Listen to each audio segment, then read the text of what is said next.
Tell me a story /x/. Doesn't have to be real, doesn't have to be made up, just tell me a story. My father told me this when sitting with him at his kitchen table after we were working outside all day. My father turned 70 this year, in his 20s, around 1968, while serving on board the USS Arcturus on its way from Norfolk, VA to the Strait of Gibraltar. They witnessed an unknown flying object appear on their radar. The USS Arcturus could travel around 16 knots, and that's about the speed they were traveling through the Atlantic at the time of the encounter. From my father's accounts while working the night shift, they witnessed on radar an object traveling at over 500 knots, no bigger than a bus, making abrupt angled turns, all while they were in the middle of the ocean with no other ships within radar range.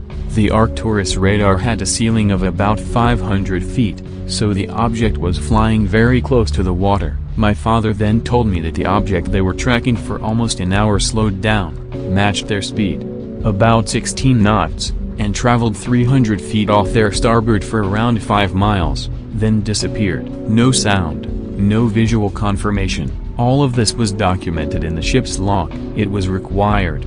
When they landed in Gibraltar, they were met by Navy officials. Each member of the crew was debriefed and told to forget what they saw, and the ship's log was removed from the ship, which is never supposed to happen as a ship's log stays with the ship. Freaky story, but I believe my father. Just so you know, 16 knots is equivalent to about 18 miles per hour. I don't know of any object that could fly silently at 18 miles per hour in 1968. I worked at a motel for several years in rural Illinois, and I've seen some crap. One guy stayed in our motel for a while, him and his wife. I never once saw the man's wife, but the man, I'll call him Ted from now on, looked pale as heck whilst also being very tall, thin and covered in body hair. Ted didn't really do anything too abnormal other than being a general sprig, never speaking in more than a few sentences per conversation, and wearing the same Hawaiian flower shirt every day until the end of his stay. 2 weeks or so after he'd begun staying at the motel, we started getting complaints of a really bad smell from his room. No one had seen him in a few days, but he'd paid for his room for the whole month in cash and didn't let any of our housekeeping people in whenever they asked, so we didn't think too much of it. Of course, the boss sends me to go talk to the guy about it and see what's up. Head over, knock on Ted's door, no answer. Head back to the office and ask the boss if his car is in the lot, or if he has any other way of knowing if he's here. Boss moves to look out the window, but stops, looking back and saying Ted never had a car. What? The motel is surrounded by cornfields. It's not like he walked here or something. Boss tells me to take the keys and unlock the door. Unlock the door, and Ted is nowhere to be found, nor is his wife. As soon as I opened the door though, I almost threw up. This smell is awful. Smells like someone died in here. The carpet is all crusty. The wallpaper is falling off in place and none of the lights work. Push open the bathroom door out of curiosity. Bathtub is filled with some kind of white fluid that smells heavily of onions. Back out. Tell boss Ted isn't there, but the room looks like the forest tried to retake it. We never saw Ted again, and I thankfully wasn't the one to clean the room. What was causing the smell though? Apparently the mini fridge was full of decaying cat corpses, all of them mutilated with what looked like bite marks in them. Alright, sure man, real story. I have only told 3 people. I'm not gonna write a long post because I'm tired and it's late. Too lazy to green text this too. Just gonna give you a good read since your post was heartwarming. Long story short, I LARPed in the occult for a while, evoked a certain being. He manifested in World of Warcraft as his character name showed up. Getting chills writing this because I remember it too well. Brushed it off. Thought it was confirmation bias and BS. Was an agnostic at the time. Used to be a Jalord atheist turned agnostic. Did the same evocation 2 weeks later because I wanted to see if there was more to mundane reality. Said being manifested again inside the game.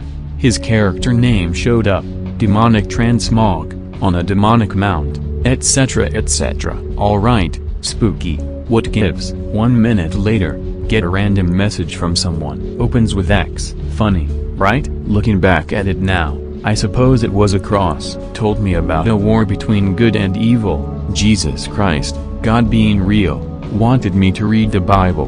How God doesn't want me to fall to the dark side, was a long conversation.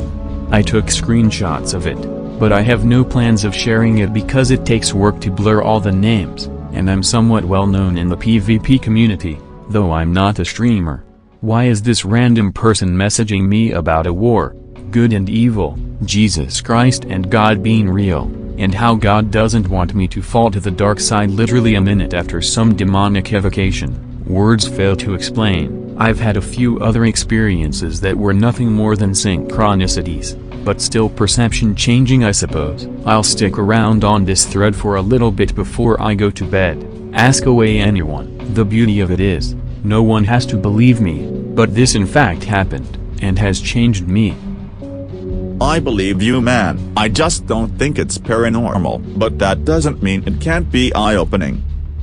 I don't want to get into specifics, but I evoked something demonic, hoping to shatter reality for me since I was tired of not knowing what to believe. If there's anything more out there, I got a response, shrugged it off, did it again, got the same response very early, minute after doing it a second time. The guy immediately, by the way, he called himself a messenger, opens with X, begins to tell me about the war between good and evil. How God doesn't want me to fall to the dark side. I mean, what am I supposed to make of that, right? I just want to add on, he said God wanted me to talk to you and I kept prying on that. What do you mean God wants you to talk to me? How? How does he tell you? Are you some sort of channeler? No, I'm just a messenger. And he goes on.